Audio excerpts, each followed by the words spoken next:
네, 오늘 빌립보서 강의 13번째입니다. 오늘 말씀의 제목은 내가 소망하는 하나님 나라입니다. 한번 따라해 주시겠습니까? 내가 소망하는 하나님 나라, 소망하는 하나님 나라. 이 제목을 가지고 하나님 말씀 증거하도록 하겠습니다. 여러분 혹시 예상치 못한 방향으로 열심히 달려가신 적이 있으십니까?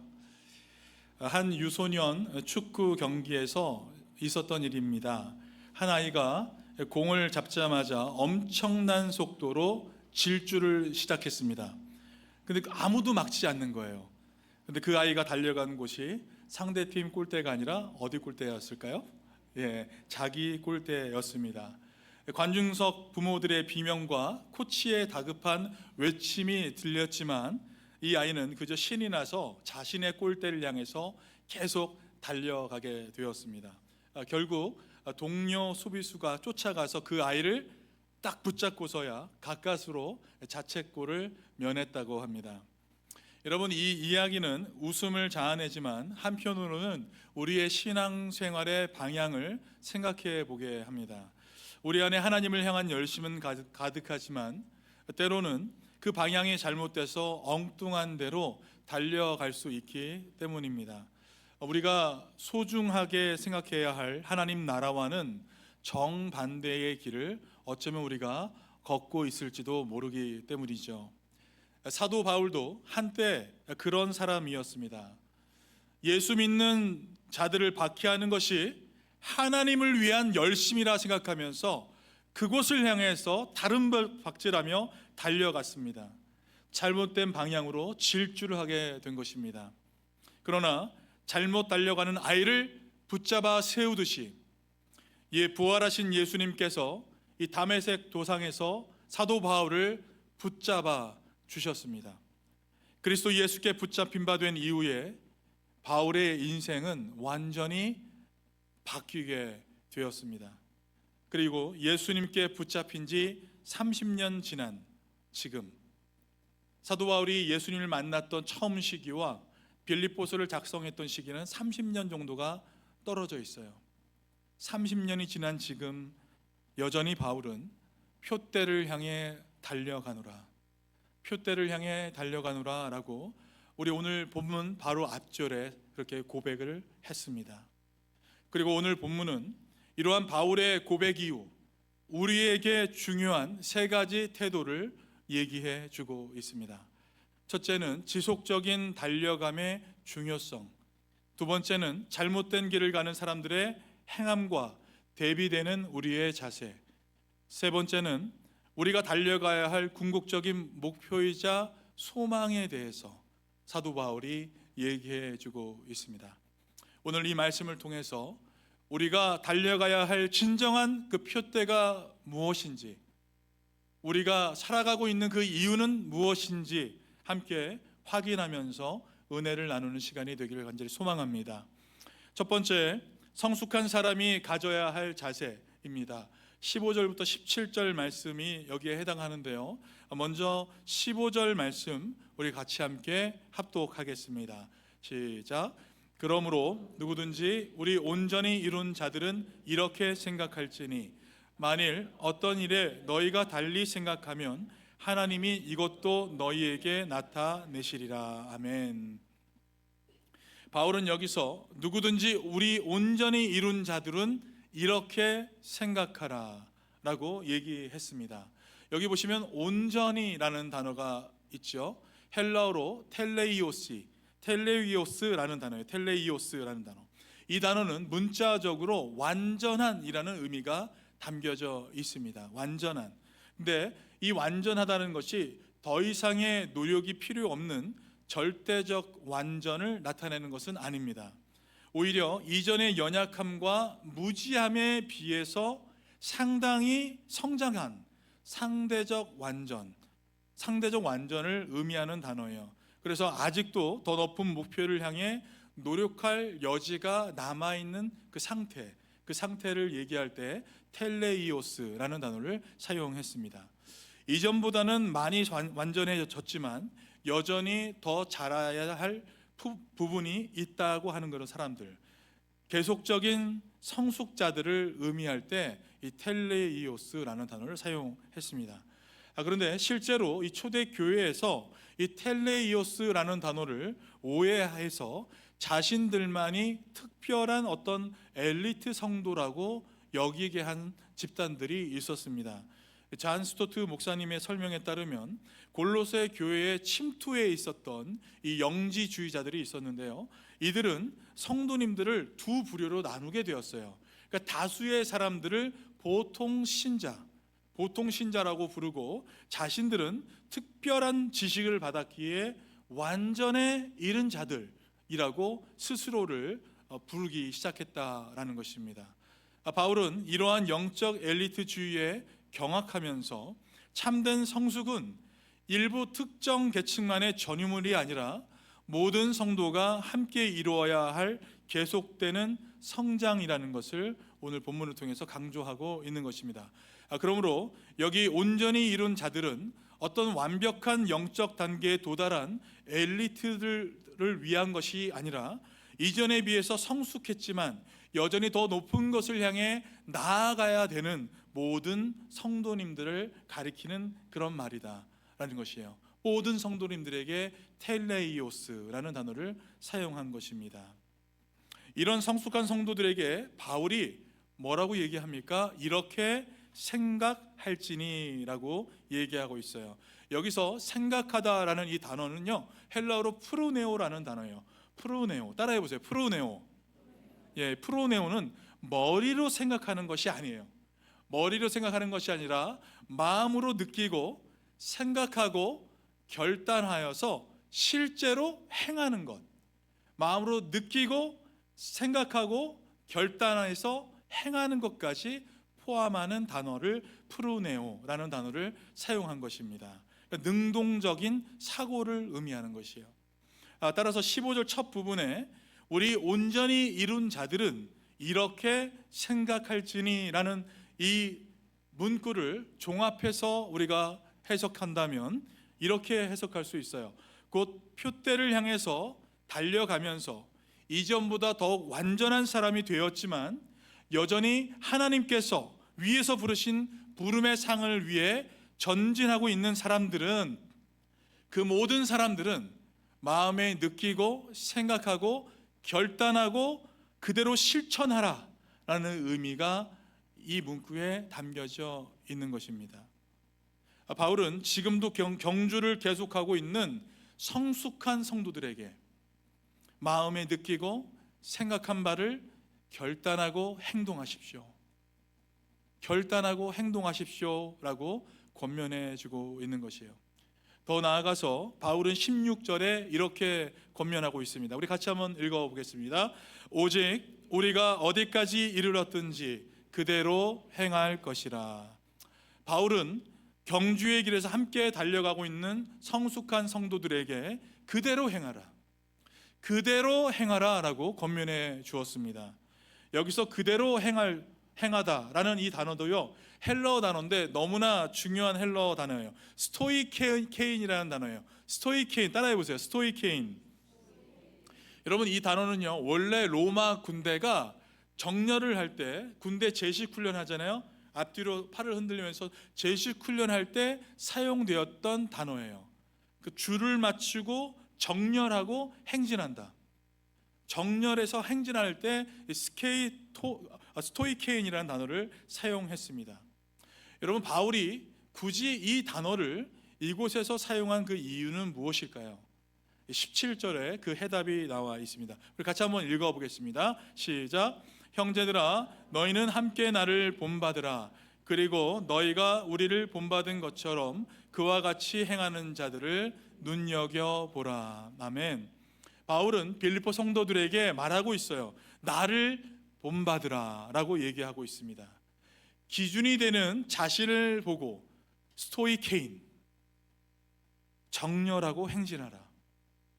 내가 하는 그대로 이 기준에 맞추어 똑바로 행동하라라는 의미를 담고 있다는 것이에요.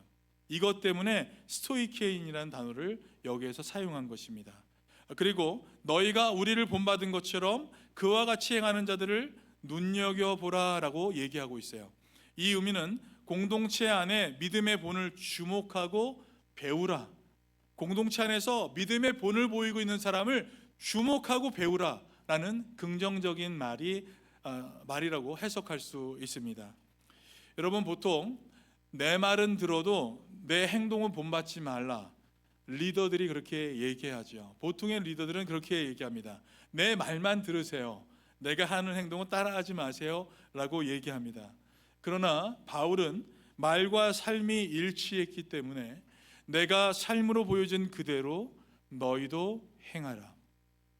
내 모습 그대로 너희도 그대로 행하라 라고 담대히 얘기하고 있는 것입니다. 여러분, 이것은 교회 공동체 안에서 매우 중요한 의미를 담고 있습니다.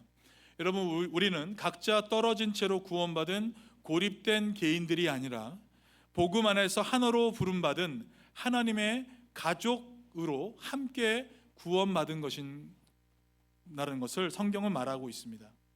여러분, 따라서 교회 공동체 안에서 신앙의 선배들이 본을 보이고 또 후배들이 그것을 보고 배우며 함께 자라나가는 것은 복음적인 공동체의 너무나 자연스러운 모습이라고 얘기할 수 있다는 것이에요. 무슨 말일까요? 여러분, 복음은 새로운 공동체를 만들어낸다라는 것입니다. 복음은 새로운 공동체를 만들어낸다. 여러분, 선배가 후배에게 좋은 모습을 보여주는 공동체, 그런 공동체가 교회 안에 있다라는 것입니다. 믿음의 선배인 바울이 나를 본받으라 한 이유는 여기에 있는 것이에요.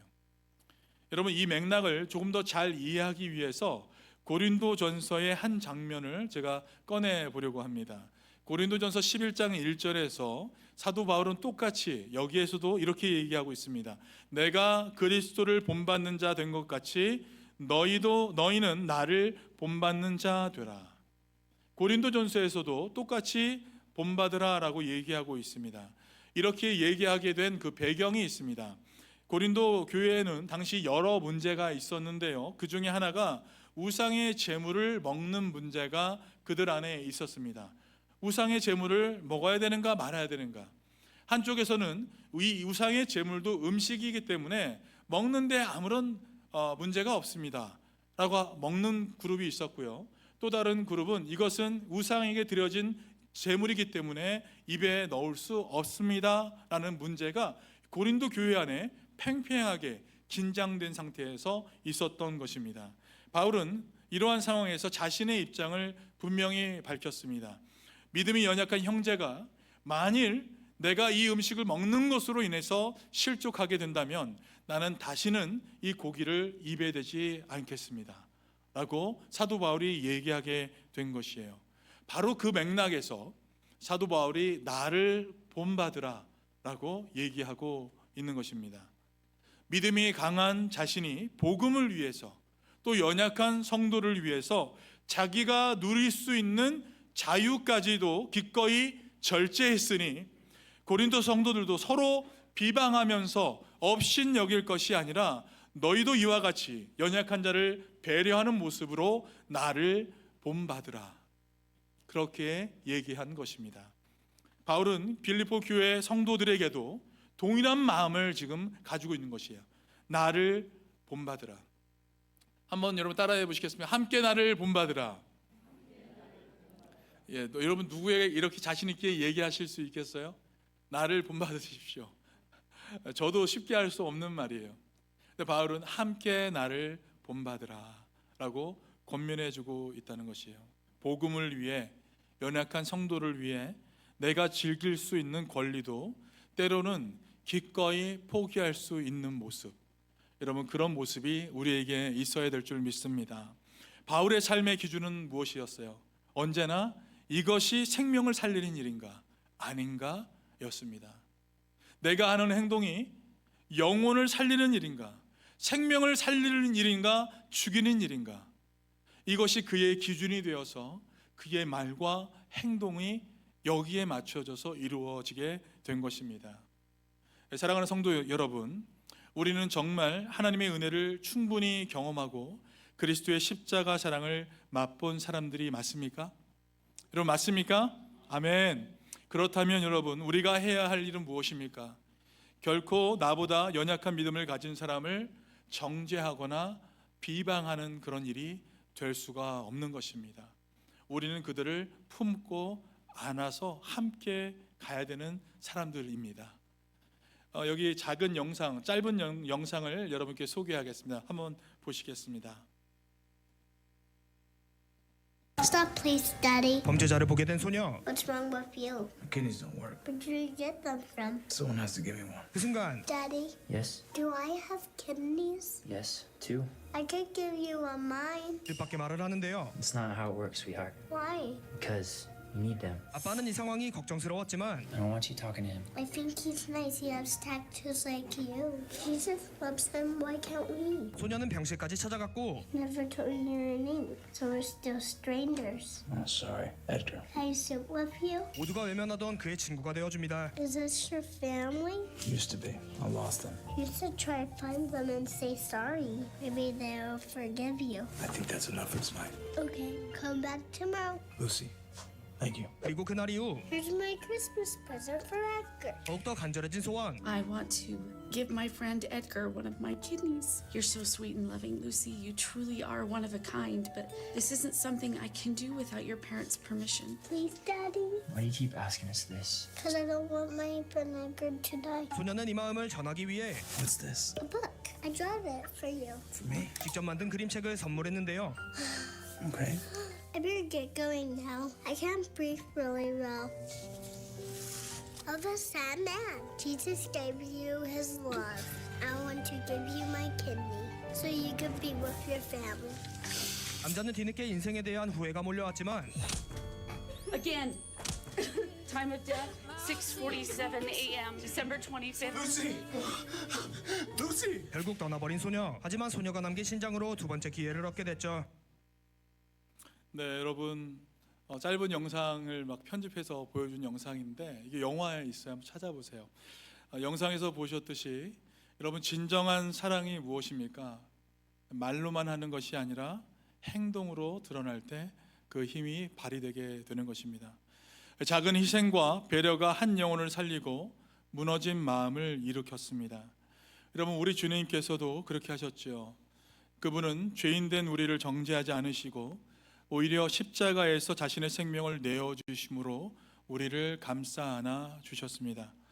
여러분, 교회는 어떤 곳이 되어야 합니까? 교회는 서로의 부족함을 드러내는 곳이 아니라 그리스도의 사랑으로 서로를 세워가는 공동체라는 것을 여러분 기억하시기 바랍니다.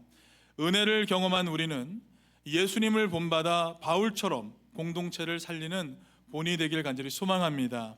여러분, 이것이 바로 십자가의 길이며 하나님 나라를 이 땅 가운데 드러내는 삶이라는 것을 기억하면서 십자가의 길로 한 걸음 한 걸음 더욱 가까이 나아가는 저와 여러분의 삶이 되길 간절히 소망합니다.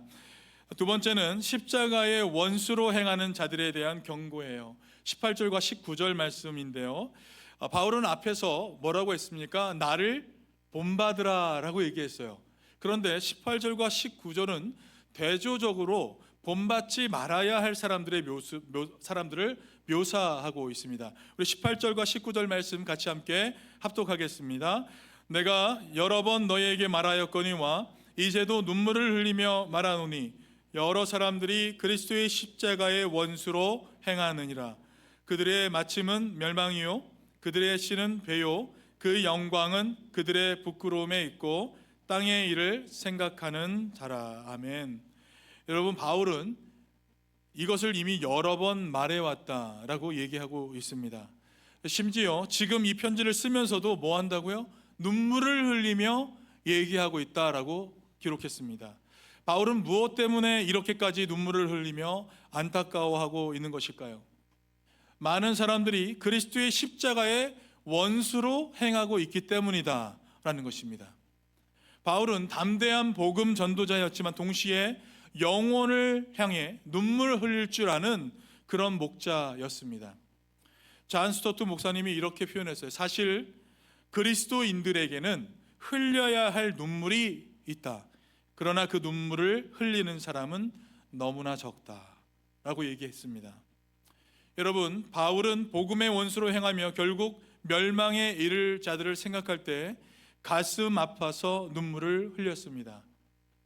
그러나 멸망을 향해 가는 영혼들을 위해, 교회의 아픔과 민족의 죄악을 위해서 우리는 마지막으로 눈물을 기도한 때가 언제였는지 한번 돌아보게 됩니다. 그렇다면 도대체 여러분, 어떤 사람들이 그리스도의 십자가의 원수로 행하는 사람들일까요? 누구를 가리켜서 그리스도의 십자가의 원수라고 사도 바울은 얘기하고 있는 것입니까? 세 가지로 바울은 묘사했습니다. 첫 번째는 그들의 신은 배요라고 했어요. 자기의 배부름, 정욕과 탐욕을 하나님 섬기듯 여기는 사람들입니다. 먹는 것과 욕망의 충족에 스스로를 내맡긴 사람들, 이 사람들이 십자가의 원수로 행한다. 두 번째는 그 영광은 그들의 부끄러움에 있다라고 했습니다. 도리어 부끄러워해야 할 것을 자랑거리로 삼는 사람들입니다. 죄악된 행위를 거리낌 없이 드러내고 스스로 그것을 영광으로 착각하는 태도입니다. 세 번째는 땅의 일을 생각하는 자라. 하늘의 영원한 현실에는 관심이 없고 오직 세상일, 육신의 일에만 마음을 두는 사람들, 이들을 가리켜서 십자가의 원수로 행하는 자들이라고 표현했습니다. 한마디로 자기 정욕을 따라 살아가는 사람들이에요. 디모데전서 6장 5절에서는 이런 사람들에 대해서 뭐라고 했냐면, 마음이 부패하여지고 진리를 잃어버려 경건을 이익의 방도로 생각하는 사람들이라고 지적했습니다. 여러분, 흥미로운 점은 바울이 지금 이 경고를 누구에게 하고 있느냐라는 것이에요. 교회 안에 있는 성도들에게 이 경고를 하고 있다는 사실입니다. 당시 교회 공동체 안에 실제로 이런 특징을 보이는 특정 인물을 지목했다기보다는 모든 믿는 이들이 경계해야 할 일반적인 경고로 지금 얘기하고 있다는 것입니다. 여러분, 논증의 전개 방식상 먼저 성도들이 본받아야 할 긍정적인 모범을 제시한 뒤에 그와 대조되는 부정적 사례를 덧붙이면 그 권면의 힘이 더욱 강해지게 되죠. 바울은 바로 이런 방법을 사용해서 성도들에게 십자가의 원수들의 어떤 삶을 보여줌으로써 오히려 성도들이 반드시 그들과는 반대되는 삶을 살아야 한다라는 것을 강력하게 권면해 주고 있는 것입니다. 존 스튜어트 밀, 여러분 아시죠? 존 스튜어트 밀이라는 19세기 영국 철학자가 산업혁명 시기의 사람들을 바라보면서 물질적 만족과 쾌락만 추구하고 정신적 가치를 잃어버린 그 세대들을 향해서 풍자하면서 했던 유명한 말이 있습니다. 배부른 돼지가 되기보다 배고픈 인간이 되는 편이 낫고, 만족해하는 바보가 되기보다 볼만족스러운 소크라테스가 되는 것이 낫다. 당시 많은 사람들이 진정한 행복을 물질의 풍요와 육신의 쾌락에서만 찾으려고 한 것을 향해 일침을 가하게 된 것입니다. 여러분, 오늘 이 말은 우리 시대에도 유효하지 않을까요? 현대 사회는요, 백만장자, 이제는 억만장자, 아니요, 이제는 인류 최초의 조만장자까지 등장했습니다. 세상은 그런 사람들을 바라보면서 성공한 인생이라고 부러워하지만, 여러분, 예수님 없이 배부른 사람이 과연 인생의 진짜 성공자일 수 있을까요? 결코 그렇지 않습니다. 이런 사람이 성도의 롤 모델이 결코 될 수는 없습니다. 세상은 부와 향락을 성공의 기준으로 삼지만 성도는 다릅니다. 바울은 오히려 그런 사람들이야말로 그 마지막이 멸망이라고 단언하고 있는 것입니다. 십자가 없는 배부름은 멸망이요, 세상 것에 만족하러 안주하는 삶은 결국 영원한 빈곤에 처하고 말 것입니다.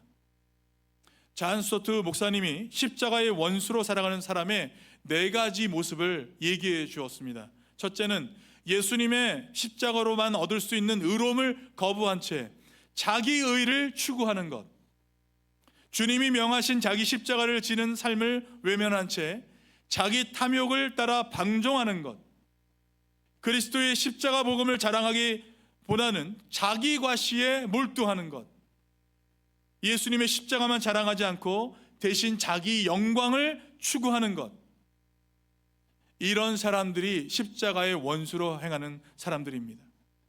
여러분, 십자가의 원수가 누구예요? 삶의 중심에 예수 그리스도와 복음이 있지 않은 사람들입니다. 하나님의 나라보다 자기 자신과 정욕을 더 우선시하는 사람들이에요. 여러분, 우리의 모델은 십자가의 원수들이 아닙니다. 우리의 모델은 누구예요? 십자가의 친구들인 줄 믿습니다. 여러분, 믿으십니까? 곧 바울처럼 이 땅에서 영생을 소망하며 복음을 위해 자기를 드린 믿음의 사람들, 십자가의 친구들이 우리의 롤 모델이 되어야 할 줄 믿습니다. 땅의 일만 생각하는 삶은 멸망으로 끝나게 되지만 하나님의 나라를 바라보며 사는 삶은 영원한 상급과 기쁨으로 이어지게 된다라는 것을 여러분 믿으시기 바랍니다. 우리가 날마다 십자가 옆에 자신을 내려놓고 십자가를 따르는 삶을 살아갈 때 여러분, 우리 또한 후대의 성도들에게 본이 되는 신앙의 롤 모델로 살아가게 될 줄 믿습니다. 마지막 세 번째는 천국 시민권자의 소망에 대해서 사도 바울이 얘기해 주고 있습니다. 20절과 21절 말씀, 20절 21절 말씀을 우리 다 같이 함께 합독하겠습니다. 그러나 우리의 시민권은 하늘에 있는지라 거기로부터 구원하는 자 곧 주 예수 그리스도를 기다리노니 그는 만물을 자기에게 복종하게 하실 수 있는 자의 역사로 우리의 낮은 몸을 자기 영광의 몸의 형체와 같이 변하게 하시리라. 아멘. 여러분, 앞서 언급한 십자가의 원수들이 오직 땅의 것만 생각하는 사람들이라면 바울은 성도들에게 우리의 시민권은 땅이 아니라 어디예요? 하늘에 있다라고 사도 바울은 얘기해 주고 있습니다. 여기 시민권이라고 번역된 이 헬라어 단어는 폴리튜마라는 단어예요. 폴리튜마. 정치적 공동체 혹은 그 공동체의 시민으로서의 신분과 참여를 의미하는 단어입니다. 여러분, 흥미롭게도 신약 성경 전체에서 이 명사형인 폴리튜마 또 동사형인 폴리튜마이, 이 단어들은요 신약 성경 어디에도 없고요, 오직 이곳 빌립보서에만 이 폴리튜마라는 단어가 사용되었습니다.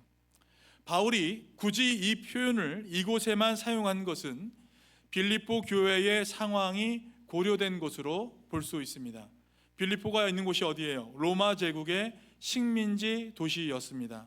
군사적, 경제적 중요성 때문에 많은 사람들이 로마 시민권을 부여받았던 도시였습니다. 빌립보 사람들은 로마 시민이라는 그런 자부심이 대단했습니다.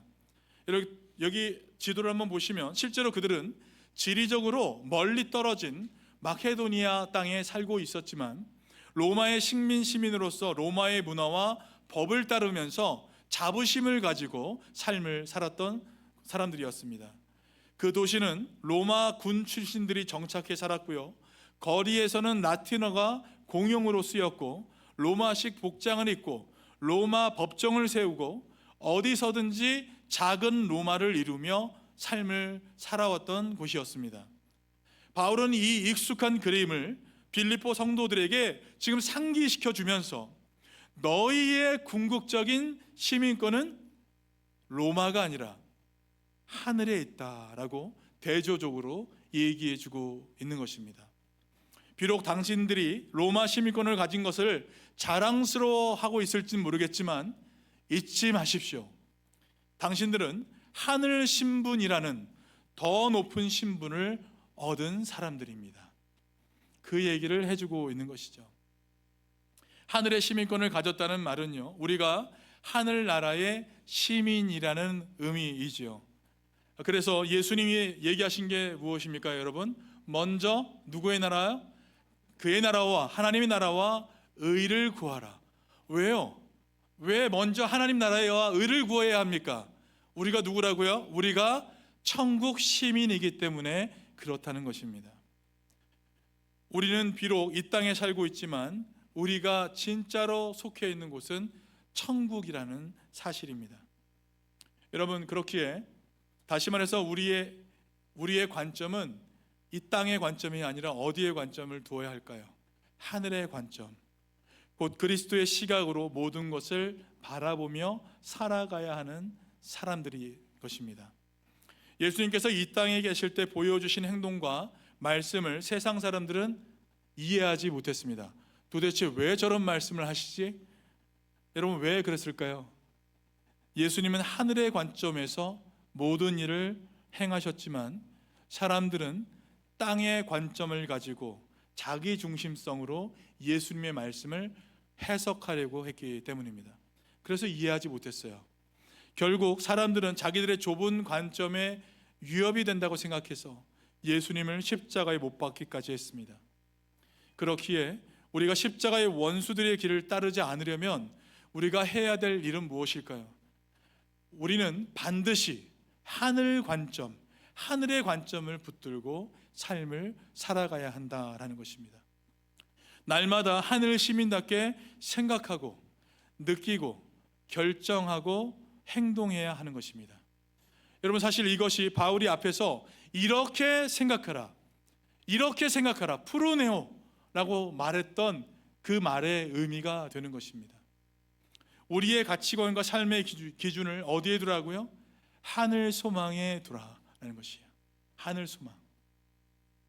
유진 피터슨 목사님이 아주 멋있는 말씀을 하셨습니다.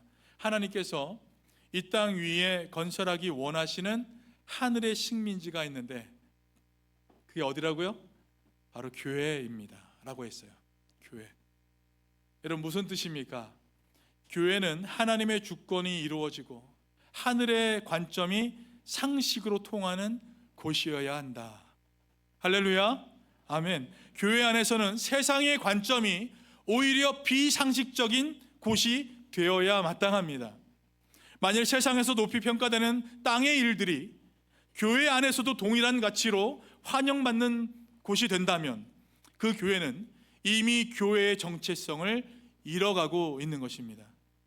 여러분, 우리는 날마다 하늘의 시민권자로서 하늘의 관점을 가지길 소망합니다. 우리의 시민권은 어디에 있기 때문입니까?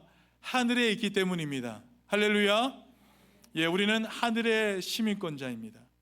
하늘 시민인 우리는 거기로부터 구원하는 자, 곧 예수 그리스도를 기다리게 되는 것입니다. 하늘나라의 시민이 된 우리는 늘 주 예수 그리스도의 재림을 대망하며 갈망하며 하루하루를 살아가게 되는 것입니다.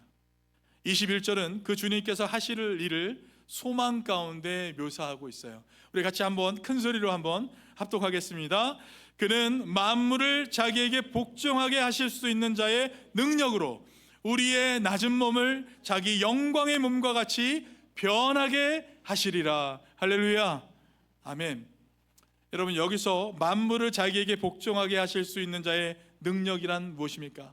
예수님께서 이미 만유의 주로서 우주 만물을 다스리시는 권세를 지니셨다는 것을 의미합니다. 여러분, 이 권능은 어떻게 주어졌을까요? 예수님께서 인간의 몸을 입고 이 땅에 오셔서 종의 형체로 자기를 낮추시고 죽기까지 복종하셨을 때 하나님 아버지께서 그를 지극히 높여 만물을 그 발 앞에 복종하게 하신 것입니다. 또한 이제 다시 오실 때에 그 능력으로 우리의 낮고 연약한 몸을 변화시켜 자신의 영광의 몸, 곧 부활의 몸으로 우리를 만들어 주실 것이다, 그렇게 약속하고 계십니다. 여러분, 이것이 천국 시민자들이 가져야 할 궁극적인 소망이 된다는 것을 믿으시기 바랍니다. 여러분, 우리는 지금 낮은 몸을 입고 살아가고 있어요. 병들고 늙고 약해지는 연약한 육신을 가지고 살고 있습니다. 때로는 죄의 유혹에 쉽게 흔들리는 비참함도 경험하는 연약한 몸을 가지고 있습니다. 그러나 여러분, 주님 다시 오시는 날 우리 몸은 부활의 영광스러운 몸을 다시금 입게 될 줄 믿습니다. 다시는 썩지 않고 쇠하지 않을 신령한 몸을 우리는 덧입게 될 것입니다. 여러분, 이 소망이 있기에 우리는 현재의 삶을 참고 인내할 수 있는 것입니다. 이 소망이 있기에 현재의 고난은 장차 우리에게 올 영광과 비교할 수 없는 그런 삶을 우리는 살아가게 될 것입니다. 여러분, 이러한 삶을 우리 모두가 누리게 되시길 간절히 소망합니다. 말씀을 맺겠습니다. 우리는 이 땅에서 표대를 향해 나아가는 순례자의 삶을 살아가고 있습니다. 여러분, 그렇습니까? 네, 우리 모두는 순례자의 삶을 살아가고 있습니다. 그리스도의 은혜로 이전보다 훨씬 더 완전한 사람이 우리는 되어 갔지만 여전히 더 높은 목표를 향해서 지금도 한 발 한 발 나아가고 있습니다. 우리는 하루하루 풀어내고 느끼고 생각하고 결단하고 행동하기를 반복하면서 그리스도를 닮아가고자 힘쓰는 사람들이 되어야 할 것입니다. 세상 사람들은 우리를 이해하지 못할 수 있어요. 그러나 우리는 우리의 시민권이 하늘에 있다는 것을 기억해야 할 것입니다. 우리는 땅의 것을 좇는 사람들이 아니라 하늘의 관점으로 하늘의 것을 소망하며 살아가는 사람들이기 때문입니다. 우리는 이 땅에서는 나그네요 임시 거주자이지만 하늘 본향을 향해 가는 천국 시민권자입니다. 여러분, 같이 한번 이걸 같이 한번 읽어보실까요? 시작. 우리는 이 땅에서는 나그네요 임시 거주자지만 하늘 본향을 향해 가는 천국 시민권자입니다. 할렐루야, 아멘. 우리가 소망하는 하나님 나라는 바로 이 하늘 본향이며 그곳을 향해 우리는 오늘도 믿음으로 나아가고 있다는 것을 여러분 기억하시기 바랍니다. 그러므로 십자가의 원수로 정욕대로 살아가 멸망의 길을 걷는 자들을 부러워하거나 따라가지 마시고 대신 십자가를 지신 우리 주님을 본받아서 십자가를 따르는 삶을 살아가는 우리 모두가 되길 간절히 소망합니다. 끝까지 표대를 향해 달려갈 때 마침내 우리 주님께서 약속하신 부활의 영광에 우리는 참여하게 되는 기쁨을 누리게 될 것입니다. 주님 오실 그날까지 복음과 공동체를 위해 자신을 드리며 하나님 나라의 소망 가운데 흔들리지 않고 전진해 나가는 믿음의 삶 살아가시는 저와 여러분의 삶이 되시길 주님의 이름으로 간절히 축원드립니다. 아멘. 같이 함께 기도하겠습니다.